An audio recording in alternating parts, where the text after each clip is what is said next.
ನಮಸ್ತೆ ಸ್ನೇಹಿತರೆ, ಇವತ್ತು ನಾವು ಪರೀಕ್ಷಾ ತಯಾರಿಯನ್ನು ಮಾಡಿಕೊಳ್ಳುವ ಪ್ರಥಮ BA ಕನ್ನಡದಲ್ಲಿ ಪ್ರಬಂಧ ಮತ್ತು ಆಡಳಿತ ಕನ್ನಡದಲ್ಲಿ ಯಾವ ರೀತಿ ಓದಬೇಕು ಅಂತ ನಿಮಗೆ ನಾನು ತಿಳಿಸ್ಕೊಡ್ತೇನೆ. ನೀವು ಹಳೆಯ ಪ್ರಶ್ನೆ ಪತ್ರಿಕೆಗಳನ್ನು ನೋಡಿರ್ಬೋದು.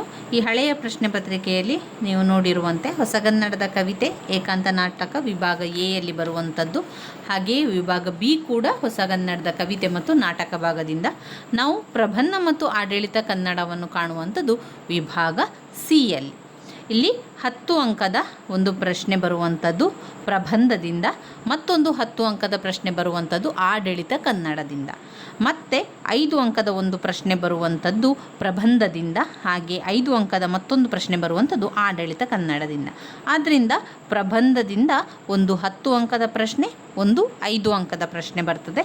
ಆಡಳಿತ ಕನ್ನಡದಲ್ಲಿ ಕೂಡ ಒಂದು 10 ಅಂಕದ ಪ್ರಶ್ನೆ, ಒಂದು 5 ಅಂಕದ ಪ್ರಶ್ನೆಗಳು ಬರುವಂಥದ್ದು. ಇದರಲ್ಲಿ ನೀವು ಯಾವುದನ್ನು ಓದ್ಕೊಳ್ಬೇಕು ಅಂತ ಕೇಳಿದರೆ, ಅವರು 2 ಪ್ರಶ್ನೆಯನ್ನು ಕೊಟ್ಟಿರ್ತಾರೆ. ಅದರಲ್ಲಿ ಒಂದನ್ನು ನೀವು ಉತ್ತರಿಸಬೇಕಾಗಿರುವಂಥದ್ದು. ಅವರು ಇಲ್ಲಿ ಕೊಟ್ಟಿರುವಂಥದ್ದು ದಿವಾನಖಾನೆಯ ಅಂದಚಂದ ಪ್ರಬಂಧದ ವೈಶಿಷ್ಟ್ಯವನ್ನು ಚರ್ಚಿಸಿ, ಅಥವಾ ರಾ ಕು ಅವರು ನಿದ್ರಾಭ್ಯಾಸಿಗಳ ಲೋಕವನ್ನು ಹೇಗೆ ಚಿತ್ರಿಸಿದ್ದಾರೆ ಎನ್ನುವಂಥದ್ದನ್ನು ಕೇಳಿದ್ದಾರೆ. ಹಾಗೆ 5 ಅಂಕದ ಪ್ರಶ್ನೆಯಲ್ಲಿ ನಮ್ಮ ಮನೆಯ ದೀಪ ಅಥವಾ ಸುನಂದ ಬೆಳಗಾವ್ಕರ್, ಈ ರೀತಿಯಾಗಿ ಅವರು ಪ್ರಶ್ನೆಗಳನ್ನು ಕೊಡುವಂಥದ್ದು 5 ಅಂಕದ್ದು ಮತ್ತು 10 ಅಂಕದ್ದು.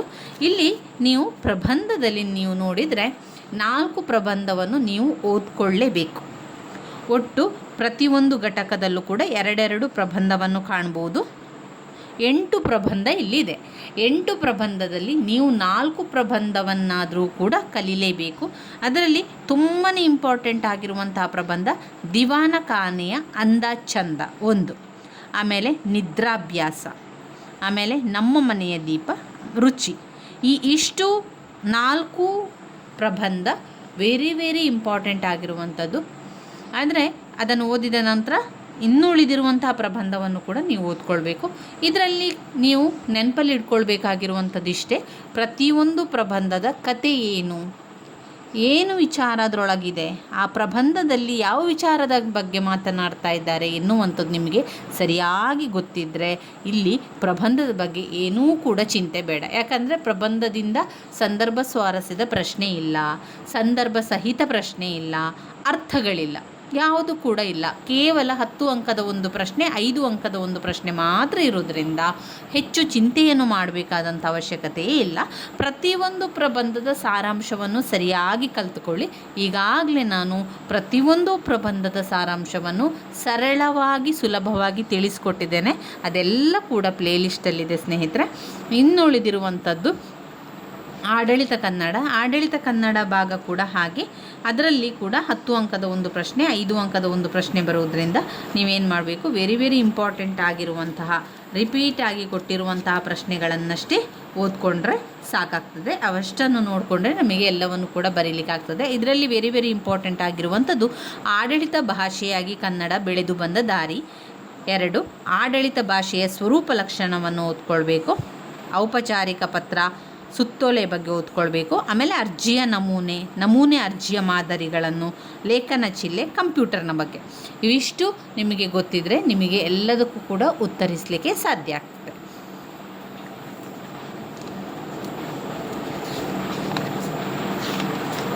ನಾವು ಸಣ್ಣದಾಗಿ ಪ್ರತಿಯೊಂದು ಪ್ರಬಂಧದ ಸಾರಾಂಶವನ್ನು ತಿಳಿತಾ ಹೋಗುವ. ಮೈಸೂರು ರುಮಾಲು ಯಾವ ವಿಷಯದ ಬಗ್ಗೆ ಇದೆ? ಮೈಸೂರು ರುಮಾಲು ಮೈಸೂರಿನಲ್ಲಿ ತೊಟ್ಟುಕೊಳ್ಳುವಂತಹ ಪೇಟ, ತಲೆಗೆ ಕಟ್ಟುವಂತಹ ಮುಂಡಾಸನ್ನು ವಿವರಿಸುವಂಥದ್ದು. ಇಲ್ಲಿ ಮೈಸೂರು ರುಮಾಲು ಪ್ರಬಂಧವನ್ನು ಬರೆದವರು ಪ್ರೊಫೆಸರ್ ವಿ ಸೀತಾರಾಮಯ್ಯನವರು ಪ್ರಬಂಧದಲ್ಲಿ ಮೊದಲ ಪ್ರಬಂಧವಾಗಿರುವಂತಹ ಮೈಸೂರು ರುಮಾಲನ್ನು ಬರೆದಿದ್ದಾರೆ.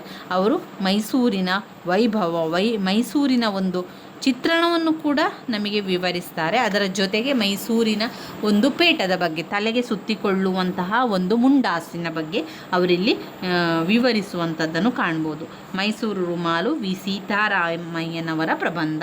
ಜಗತ್ಪ್ರಸಿದ್ಧವಾದ ಮೈಸೂರು ರುಮಾಲಿನ ಬಗೆಗೆ, ಅದರ ಮೂಲಕ ಮೈಸೂರಿನ ಸೊಬಗು ಸಂಪ್ರದಾಯಗಳ ಬಗ್ಗೆ ವಿ ಸೀತಾರಾಮಯ್ಯನವರು ಈ ಒಂದು ಪ್ರಬಂಧದಲ್ಲಿ ವಿವರಿಸ್ತಾ ಹೋಗ್ತಾರೆ. ರುಮಾಲನ್ನು ಕಟ್ಟುವುದು ಬಹಳ ಕಷ್ಟಕರವಾದ ಕೆಲಸ. ಆ ಕೌಶಲ ಎಲ್ಲರಿಗೂ ಕೂಡ ಬರೋದಿಲ್ಲ. ಮೈಸೂರು ರುಮಾಲಿನ ದರ್ಪ ಒಣ ಆಡಂಬರವೆನಿಸಿದರೂ ಕೂಡ ಅದರ ನಯನಾಜೂಕು ಮತ್ತಾವುದಕ್ಕೂ ಬರೋದಿಲ್ಲ. ರುಮಾಲಿಗೆ ಸರಿಯಾದ ಗಮನ ನೀಡದಿದ್ದರೆ ಏನಾಗ್ತದೆ, ಅದು ಹಲವು ಮುಖ್ಯ ಸಂದರ್ಭಗಳಲ್ಲಿ ಪೇಚಿಗೆ ಸಿಲುಕಿಸುತ್ತದೆ. ರುಮಾಲಿನ ಬಟ್ಟೆ ಮತ್ತು ಜರಿಯ ಆಯ್ಕೆಯನ್ನು ಬಹಳ ಎಚ್ಚರಿಕೆಯಿಂದ ಮಾಡಬೇಕು. ಮೈಸೂರಿನವರು ಎಲ್ಲ ವಿಷಯದಲ್ಲೂ ಉದಾತ್ತ ಸ್ವಭಾವದವರು. ಅದಕ್ಕೆ ಮುಖ್ಯ ಕಾರಣ ಅಲ್ಲಿನ ಭೋಗ ಸಂಪತ್ತು. ಮೈಸೂರಿನ ರುಮಾಲು ಶುದ್ಧ ಸಂಪ್ರದಾಯಕ್ಕೆ ಸೇರಿದ್ದು. ಅದು ದಕ್ಷಿಣದವರ ದಿಗಂಬರತೆ, ಉತ್ತರದವರ ವಕ್ರತೆ ಎರಡನ್ನೂ ಕೂಡ ಹೊಂದಿಲ್ಲ. ಮೈಸೂರು ರುಮಾಲು ರಸಿಕತೆ ಈ ಮೂರು ಮುಖ್ಯ ಅಂಶಗಳು. ರುಮಾಲು ಕಟ್ಟುವ ಬಗೆಯನ್ನು ಯಾರಿಗೂ ತಿಳಿಸಿಕೊಡಲು ಸಾಧ್ಯವಿಲ್ಲ. ಅದೊಂದು ಅನುಭವದ ವೇದ್ಯ ಕಲೆಯಾಗಿದೆ. ಒಳ್ಳೆಯ ರುಮಾಲನ್ನು ನೋಡಿ ಮೆಚ್ಚಿ ಗೌರವಿಸಬೇಕು. ರುಮಾಲನ್ನು ಕುರಿತು ಹಲವಾರು ಸಲಹೆ ಸೂಚನೆಗಳಿವೆ. ರುಮಾಲೆಂದರೆ ಮಂಗಳ ಮರ್ಯಾದೆ ಎರಡನ್ನೂ ತಂದು ಕೊಡುವಂಥದ್ದು. ಪರಕೀಯರ ಪ್ರಭಾವದಿಂದ ಈ ನಡುವೆ ಮೈಸೂರು ರುಮಾಲನ್ನು ಧರಿಸುವವರ ಪ್ರಮಾಣ ಕಡಿಮೆಯಾಗುತ್ತಲಿದೆ. ಇಂತಹ ಪರಕೀಯರ ದಾಳಿಯನ್ನು ತಪ್ಪಿಸಿಕೊಂಡು ಮೈಸೂರು ರುಮಾಲನ್ನು ಉಳಿಸಿ ಉಪಯೋಗಿಸುವುದು ಎಲ್ಲರ ಕರ್ತವ್ಯವಾಗಬೇಕು. ಅಂದರೆ ಅವರು ವಿ ಸೀತಾರಾಮಯ್ಯನವರು ಮೈಸೂರಿನಲ್ಲಿ ತೊಟ್ಟುಕೊಳ್ಳುವಂತಹ ಈ ಪೇಟದ ಬಗ್ಗೆ ವಿವರಿಸ್ತಾ ಇರುವಂಥದ್ದು. ತಲಗಿ ಸುತ್ತಿಕೊಳ್ಳುವಂತಹ ಮುಂಡಾಸ್ನ ಬಗ್ಗೆ ವಿವರಿಸ್ತಾರೆ. ಅದರ ಜೊತೆಗೆ ಮೈಸೂರಿನ ವೈಭವವನ್ನು, ಮೈಸೂರಿನ ಒಂದು ಕಲೆಯ ಬಗ್ಗೆ ಅವರು ತುಂಬನೇ ವಿವರಿಸುವಂಥದ್ದು ಕಾಣ್ಬೋದು. ಈ ರುಮಾಲನ್ನು ಎಲ್ಲರಿಗೆ ಕಟ್ಟಲಿಕ್ಕೆ ಸಾಧ್ಯ ಇಲ್ಲ.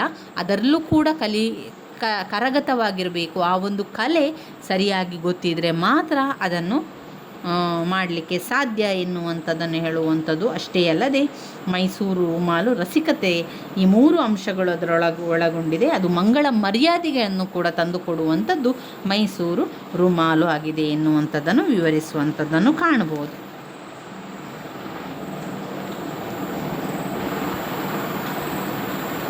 ಇಲ್ಲಿ ಪ್ರಶ್ನೆಗಳು ಅಂದರೆ ಅವರು ಈ ರೀತಿ ಕಟ್ಟಿದ್ದಾರೆ. ಮೈಸೂರು ರುಮಾಲು ಗಸ್ತು ಕೊಡುವ ಬಗ್ಗೆ ಹೇಗೆ? ಮೈಸೂರಿನ ಭೋಗ ಸಂಪತ್ತನ್ನು ವಿವರಿಸಿ.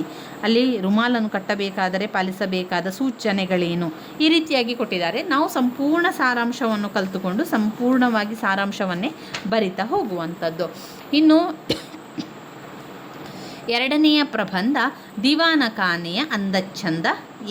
ಎನ್ ಮೂರ್ತಿರಾವ್ ಅವರು ಬರೆದಿರುವಂತಹ ಈ ಪ್ರಬಂಧದ ಸಾರಾಂಶವನ್ನು ತಿಳ್ಕೊಳ್ಳೋ ಸ್ನೇಹಿತರೆ. ಮೊದಲಿಗೆ ಈ ಮೈಸೂರು ರುಮಾಲಿನ ಇಷ್ಟು ನಿಮಗೆ ಗೊತ್ತಿದ್ದರೆ ನಂತರ ಅದನ್ನು ನಿಮಗೆ ತುಂಬಾ ಬರಿತಾ ಹೋಗ್ಬೋದು. ಇಲ್ಲಿ ನೀವು ನಿಮ್ಮ ಟೆಕ್ಸ್ಟ್ ಬುಕ್ ಅಂತ ನಿಮಗೆ ಟೆಕ್ಸ್ಟ್ ಬುಕ್ ಸಿಕ್ಕಿದರೆ ನೀವೇನು ಮಾಡಿ, ಟೆಕ್ಸ್ಟ್ ಬುಕ್ಕಿನ ಆ ಒಂದು ಮೈಸೂರು ರುಮಾಲು ಪ್ರಬಂಧದ ಕೊನೆಯ ಭಾಗದಲ್ಲಿ ಸಾರಾಂಶ ಅಂತ ಕೊಟ್ಟಿದ್ದಾರೆ ನೋಡಿ. ಆ ಸಾರಾಂಶವನ್ನೇ ಸರಿಯಾಗಿ ಕಲಿತು ಅದನ್ನು ಒಂದು 3 ಪುಟದಷ್ಟು ಬರೆಯುವ ಹಾಗೆ ಮಾಡಿ. 5 ಅಂಕಕ್ಕೆ ಬಂದಾಗ 1.5 ಪುಟದಷ್ಟು, ಹಾಗೆ 10 ಅಂಕದ ಪ್ರಶ್ನೆಗಳಿದ್ರೆ ಅಲ್ಲಿ ನೀವು 3 ಪುಟದಷ್ಟು 3-3.5 ಪುಟದಷ್ಟು ಉತ್ತರವನ್ನು ಬರಿತಾ ಹೋಗ್ಬೋದು. ಇಲ್ಲಿ ಆ ರೀತಿಯನ್ನು ಮಾಡಿಕೊಳ್ಳಿ. ಮೈಸೂರು ರುಮಾಲು ಇಲ್ಲಿ ನೋಡಿ, ಮೈಸೂರು ರುಮಾಲು ಮತ್ತು ಇನ್ನಿತರ ರುಮಾಲುಗಳ ವೈವಿಧ್ಯತೆಯನ್ನು ವಿವರಿಸಿ. ಮೈಸೂರು ಸಂಸ್ಕೃತಿ ಸುಖ ಸೌಂದರ್ಯಕ್ಕೆ ಹೆಸರಾದುದು ವಿವರಿಸಿ ಎನ್ನುವಂಥದ್ದು. ಹೇಗೆ ರೀತಿಯ ಕೊಟ್ಟರೂ ಕೂಡ ನಾವು ಆ ಸಾರಾಂಶವನ್ನೇ ಬರಿತಾ ಹೋದರೆ ಸಾಕಾಗ್ತದೆ. ನಾವು ಮುಂದಿನ ವಿಡಿಯೋದಲ್ಲಿ ದಿವಾನಖಾನೆ ಅಂದ ಚಂದ ಎನ್ ಮೂರ್ತಿರಾವ್ ಅವರು ಬರೆದಿರುವಂಥ ಈ ಪ್ರಬಂಧದ ಬಗ್ಗೆ ತಿಳಿತಾ ಹೋಗುವ. ಇಷ್ಟು ನಿಮಗೆ ಮೈಸೂರು ರುಮಾಲಿನಲ್ಲಿ ಗೊತ್ತಿರಲಿ. ಮೈಸೂರು ರುಮಾಲಿನ ಬಗ್ಗೆ ಹೆಚ್ಚು ಚಿಂತೆಯನ್ನು ಮಾಡಬೇಡಿ. ಅದರಲ್ಲಿರುವಂಥದ್ದು ಮುಖ್ಯವಾಗಿ ಏನು, ಆ ಒಂದು ತಲೆಗೆ ಸುತ್ತಿಕೊಳ್ಳುವಂಥ ಮುಂಡಾಸಿನ ಬಗ್ಗೆ ಅವರು ವಿವರಿಸ್ತಾ ಇರುವಂಥದ್ದು. ಇದು ಮಂಗಳ ಮರ್ಯಾದೆಗೆ ಒಂದು ಸಂಕೇತವಾಗಿರುವಂಥದ್ದು. ಅದನ್ನು ತೊಟ್ಕೊಂಡು ನಾವು ಎಲ್ಲಿಗೂ ಕೂಡ ಹೋಗ್ಬೋದು. ಅದನ್ನು ಹಾಕ್ಕೊಂಡು ಹೋದರೆ ಎಲ್ಲ ಕಡೆಯಲ್ಲೂ ಕೂಡ ಒಂದು ಮರ್ಯಾದೆಯನ್ನು ಕೊಡ್ತಾರೆ, ರಾಜ ಆತಿಥ್ಯವನ್ನು ಕೊಡ್ತಾರೆ. ಪ್ರತಿಯೊಂದು ಅಂಗಡಿ ಕೂಡ ಅವರಿಗೆ ಗೌರವವನ್ನು ಕೊಡುವಂಥದ್ದು, ಮಂಗಳ ಮರ್ಯಾದೆಗಳನ್ನೆಲ್ಲ ಕೊಡುವಂಥದ್ದನ್ನು ಕಾಣ್ಬೋದು ಅಂತ ನಿಮಗೆ ನೆನಪಿರಲಿ. ಇದಿಷ್ಟು ಮೈಸೂರು ರುಮಾಲು ಅಂತ ಪ್ರಶ್ನೆ ಬಂದರೆ ನೀವು ಬರಿತಾ ಹೋಗಬೇಕು. 5 ಅಂಕದ ಪ್ರಶ್ನೆ ಬರಿಬೇಕಾದ್ರೆ 1.5 ಪುಟದಷ್ಟು, ಹಾಗೆಯೇ 10 ಅಂಕದ ಪ್ರಶ್ನೆಯನ್ನು ಬರಿಬೇಕಾದ್ರೆ 3 ರಿಂದ 4 ಪುಟದಷ್ಟು ಉತ್ತರವನ್ನು ಬರಿತಾ ಹೋಗಬೇಕು ಸ್ನೇಹಿತರೆ. ಮೈಸೂರು ರುಮಾಲು ನಿಮಗೆ ಈಗ ಗೊತ್ತಾಯಿತು ಅನ್ನೋ ಅಂದ್ಕೊಂಡಿದ್ದೇನೆ. ಇನ್ನೊಂದು ಅವರು ಹೇಳಿರುವಂಥ ಪ್ರಶ್ನೆಯನ್ನೊಮ್ಮೆ ನೋಡ್ಕೊಳ್ಳುವ. ಮೈಸೂರು ರುಮಾಲು ಗಸ್ತು ಕೊಡುವ ಬಗೆ ಹೇಗೆ? ಮೈಸೂರು ರುಮಾಲಿನ ವಿಶೇಷವೇ ಅದು ಗಸ್ತು ಕೊಡುವಂಥದ್ದು. ಅದು ಮಾಡಬಲ್ಲ ಅವಮಾನ ಸಾಧಾರಣವಾದುದಲ್ಲ.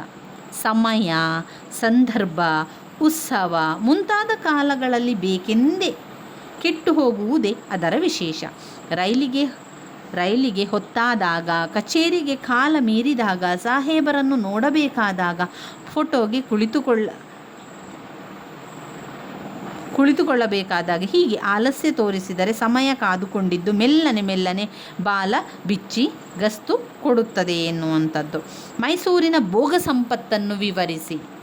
ಮೈಸೂರು ರಾಮರಾಜ್ಯ, ಭೋಗರಾಜ್ಯ, ಶೃಂಗಾರ ರಾಜ್ಯ, ಮೈಸೂರು ರಾಜ್ಯ. ಮೈಸೂರಿನ ಭೋಗ ಸಂಪತ್ತಿನ ವಿವರಿಸಲು ಅಲ್ಲಿನ ಚೆಲುವು ಬೆಡಗುಗಳ ಧ್ಯಾನ, ಹದವಾದ ವಾಯುಗುಣ, ಶ್ರೀಮಂತ ಸೌಗಂಧ, ಮಲ್ಲಿಗೆ ಹೂವು, ವೀಳ್ಯದೆಲೆ, ಬದನೆಕಾಯಿಗಳ ಪರಿಮಳ, ಸವಿ ಸೌಕುಮಾರ್ಯಗಳು ಇದರಲ್ಲಿ ಯಾವುದಾದರೊಂದು ಹೇಳಿದರೆ ಸಾಕಾಗಿ ಬಿಡುತ್ತದೆ. ಆದ್ದರಿಂದಲೇ ಇಲ್ಲಿ ಸುಖಾಪೇಕ್ಷೆ, ಕಣ್ತುಂಬ ನಿದ್ದೆ ಎಲ್ಲವೂ ಸಹಜವಾಗಿ ದೊರೆಯುತ್ತದೆ. ಇದನ್ನರಿತೇ ಜನ ಇಲ್ಲಿಗೆ ಬಂದು ನೆಲೆಸುವಂಥದ್ದು. ಇಲ್ಲಿ ಅವರು ಯಾವುದನ್ನು ವಿವರಿಸ್ತಾ ಇದ್ದಾರೆ? ಅವರು ಮೈಸೂರಿನ ಭೋಗ ಸಂಪತ್ತನ್ನು ವಿವರಿಸ್ತಾ ಇದ್ದಾರೆ. ಇನ್ನು ಮೈಸೂರು ರುಮಾಲನ್ನು ಕಟ್ಟಬೇಕಾದರೆ ಪಾಲಿಸಬೇಕಾದ ಸೂಚನೆಗಳೇನು?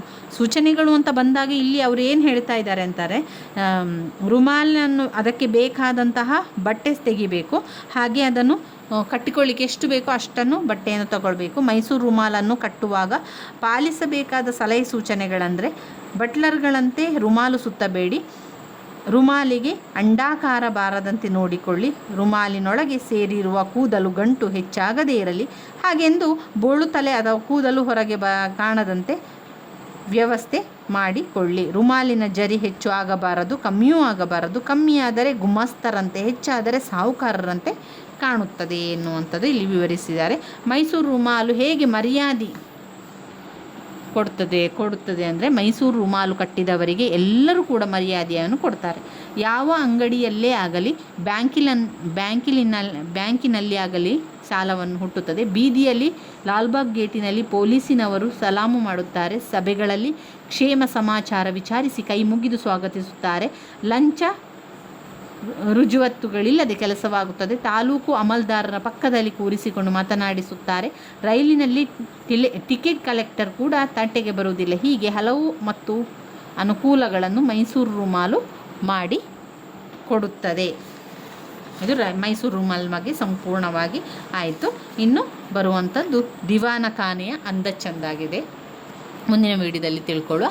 ನನ್ನ ವೀಡಿಯೋಸ್ ಎಲ್ಲ ನಿಮಗೆ ಇಷ್ಟ ಆಗಿದರೆ ಲೈಕ್ ಕೊಡಿ, ಶೇರ್ ಮಾಡಿ, ಸಬ್ಸ್ಕ್ರೈಬ್ ಮಾಡಲಿಕ್ಕೆ ಮರಿಬೇಡಿ. ಧನ್ಯವಾದಗಳು.